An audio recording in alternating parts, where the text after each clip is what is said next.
보물섬 구화 여은남, 큰 빚에도 불구하고 결국 이혼 결심. 서동주, 마침내 돕기로 결심하다. 어두운 밤, 염장의 저택은 정막에 휩싸여 있었다. 거실 한가운데 서 있는 여운남의 손에는 이혼 서류가 들려 있었다. 그녀의 눈빛은 흔들렸지만 손은 단호하게 서류를 내려다보고 있었다. 탁자 위에는 염장이 남긴 협박 편지가 놓여 있었다. 그 편지를 읽을 때마다 여운남의 심장은 쿵쾅거렸지만 그녀는 이를 악물었다. 이 지옥에서 벗어나려면 이혼 말고는 답이 없어. 그동안의 차강천의 치매 증상을 교묘히 이용해 나중에 그가 한 말을 모두 부정할 수 있게 만드는 작업이 진행되고 있는 듯한 느낌이었다. 진실을 말하더라도 그것을 거짓으로 뒤바꿀 수 있는 확실한 방법이기 때문이었다. 예를 들어 자신이 부회장이 되는 서류에 차강천의 도장을 찍어놓고 이미 그렇게 정했던 거 아니냐. 며 우기는 방식으로 거짓을 사실로 둔갑시키는 수단을 마련하려는 모습이었다. 특히 허일도는 차강천의 치매를 핑계로 그를 회장 자리에서 끌어내린 뒤 서동주를 죽이고 자신이 회장 자리에 오르기 위해 수단과 방법을 가리지 않았다. 서동주는 허일도에게 죽을 뻔했지만 오히려 관리자를 제압하며 자신을 또 한 번 노리는 허일도의 음모를 눈치챘다. 그렇게 위기는 일단락된 듯 보였다. 하지만 그동안 반복적으로 답답한 고구마 같은 모습으로 비춰졌던 여남은 힘들게 배후에 있는 사람들의 정체를 알아냈음에도 불구하고 그 정보를 가지고 바로 딜을 시도하는 모습에서 다소 생각이 부족해 보이기도 했다. 여남은 서동주의 누나가 사망했던 장소에 찾아가 CCTV 영상을 확보했고 우연히 털보 아저씨가 건네준 서동주의 휴대폰 속 영상에서 놀라운 사실을 발견했다. 서동주에게 총을 쏜 장본인이 다름 아닌 허일도였던 것이다. 그러나 그렇게 귀중한 자료를 손에 쥔 여남이 장선에게 찾아가 한 부탁은 터무니없었다. 위약금 없이 이혼할 수 있도록 요청을 들어주세요. 이 장면은 그야말로 역대급 재앙처럼 느껴졌다. 허일도 대표가 대산그룹 상무에게 총을 쐈다는 의혹만으로도 충분히 뉴스거리가 될 텐데 왜 장선이 굳이 위약금 없는 이혼을 받아들여야 한단 말인가? 이건 마치 스스로 날 죽여달라 고 외치는 것과 다를 바 없었다. 역시나 대화가 끝나자마자 장선은 사람을 시켜 여남을 처리하려 했다. 식당에 도착한 여남은 누군가를 기다리는 듯 자리에 앉아 있었지만 밥을 먹지 않고 멍하니 앉아 있는 모습이 예고편 첫 장면에 담겼다. 그런데 그 장소에 여남을 노리는 남성이 함께 있는 장면이 이어졌다. 마치 마주보고 앉아 있는 듯한 구도로 예고편에 비춰졌지만 물컵이 다른 방향을 향하고 있는 미묘한 디테일이 긴장감을 더했다. 물컵의 방향이 다른 것으로 보아 여남과 히트맨으로 불리는 인물이 같은 곳에서 마주보고 앉아있던 모습은 아니었다. 그 자리는 사실 여미리와 만나기 위한 자리였다. 여남은 이미 자신이 쫓기고 있다는 사실을 눈치챈 듯한 모습이었다. 그녀는 자신을 보호해 줄 사람으로 서동주가 아닌 여미리를 불러들인 것 같았다. 염장이 여미리와 함께 있는 자신을 보면 함부로 손을 대지 못할 거라는 계산이 깔린 행동이었다. 여남이 차에서 내려 어딘가를 응시하는 장면을 자세히 보면 차량 뒷유리에 호텔이라는 글자가 선명하게 적혀 있었다. 상황을 짐작해보면 여남은 여미리와 하룻밤을 보내기 위해 그 호텔을 찾은 듯 보였다. 이런 상황에서 왜 호텔에 간 거야? 라고 의아해할 수도 있겠지만 사람을 아무렇지 않게 살해하는 이들에게 가장 안전한 방법은 그들의 가족이 되는 것이었다. 여남은 여미리와 진짜 가족이 되기 위한 연기를 시작한 듯했다. 그리고 그 과정에서 아이를 가진 것처럼 보였다. 하지만 여미리와 여남 사이에서 아이가 생긴 것은 아니었다. 혹시 1화의 장면을 기억하시나요? 서동주와 여남의 배드신이 나왔던 그날 두 사람이 마지막으로 함께 밤을 보낸 날이었다.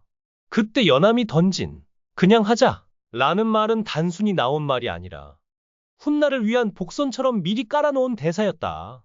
성보연이 혹시 조상님께서 우리 희철이 아이를 선물로 주신 건 아닐까 생각했어요. 라고 말하는 대사를 보면 이미 여남이 아이를 가진 상태임을 짐작할 수 있었다. 여남이 예고편에서 제일 안전한 곳에 가 있어야 할 거야. 라고 말하는 장면을 보면 그 장소는 다름 아닌 염장의 집인 듯했다. 하지만 지금 상황에서 염장의 집은 오히려 더 위험해 보였다. 결국 여남은 여미리와 관계를 맺은 뒤 염장에게 다가가 차갑게 선언했다. 당신의 손주를 가졌어요. 여남은 당신의 손주를 가졌어요. 라고 말하며 오히려 염장이 자신을 건드리지 못하도록 협박하려는 듯 보였다. 염장은 애초 무정자증 때문에 친아들을 낳지 못했었다. 비록 여미리와의 사이에서 생긴 손주는 아니었지만 손주를 가졌다는 소식에 누구보다 기뻤을지도 모른다. 그러나 이미 임신 사실을 알고 있던 연암은 뱃속 아이가 서동주의 아이라는 것을 분명히 인지하고 있었다. 지금 같은 상황에서 서동주의 아이를 가졌다고 밝힌다면 연암이 누구보다 먼저 죽임을 당할 게 뻔했다. 그 사실을 잘 아는 연암에게 선택지는 많지 않았다. 그래서 그녀는 염장의 집에 머물며 위험한 줄타기를 시작한 듯 보였다. 서동주가 연암을 직접 만나지 못하고 멀리서 지켜볼 수밖에 없는 장면은 연암이 아직 이혼하지 못하고 염장의 집에 얽매여 있음을 암시했다.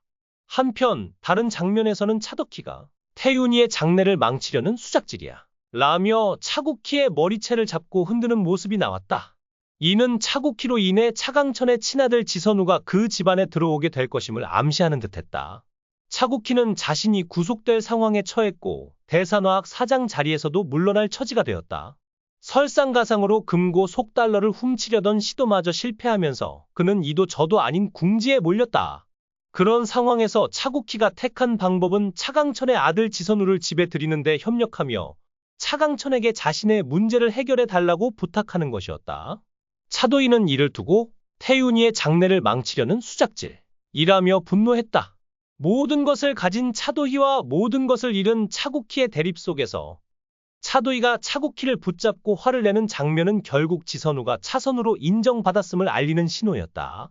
놀랍게도 차도희의 남편은 그 옆에 있었음에도 불구하고 그저 무력하게 지켜볼 수밖에 없었다. 지선우가 집에 들어오는 것 외에 다른 방법을 떠올릴 수 없었기 때문이었다. 그 상황을 벗어나기 위해 차도희의 남편은 차강천을 찾아 밖으로 나왔고 차강천과 지선우가 함께 어딘가로 향하는 모습이 포착되었다. 그 둘이 만나는 장면에 서동주가 연관되어 있음이 드러나며 이야기는 새로운 국면으로 접어들었다. 결국 분노를 참지 못한 차덕희가 서동주를 직접 죽여달라고 부탁하는 장면은 이번이 처음이 아닌 듯한 뉘앙스를 풍겼다. 한편 서동주는 남상철이 향한 장소에서 최종 보스인 대통령 이철용을 만난 듯 보였다.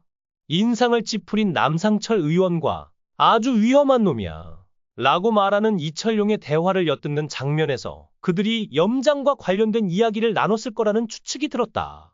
그들의 뒤에 숨어있던 관리자라 불리는 인물도 붙잡혔고 그 과정에서 서동주는 놀라운 사실을 밝혔다.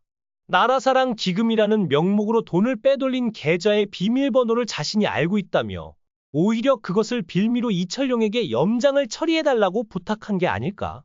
이제 대통령에게까지 손이 닿은 서동주는 굳이 자신의 손에 피를 묻히지 않아도 염장을 무너뜨릴 수 있을 것 같았다. 애초에 염장이 이철용을 찾아가 내가 당신보다 우위에 있다 며 압박을 넣는 모습은 이철용 입장에서도 염장을 거스를 수밖에 없게 만들었다. 그런데 염장은 서동주의 본명을 알고 있었다. 바로 추성현이라는 이름이었다. 이 정도 속도라면 출생의 비밀이 곧 밝혀질 것 같은 예감이 들었다. 출생의 비밀로 가득한 서동주와 또 다른 출생의 비밀을 만들려는 연암.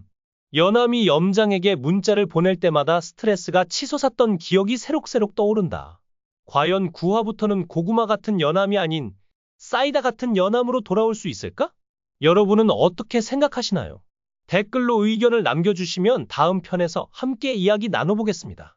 오늘도 끝까지 시청해 주셔서 감사드리며 구독과 좋아요 잊지 말아주세요. 지금까지 메가무비였습니다.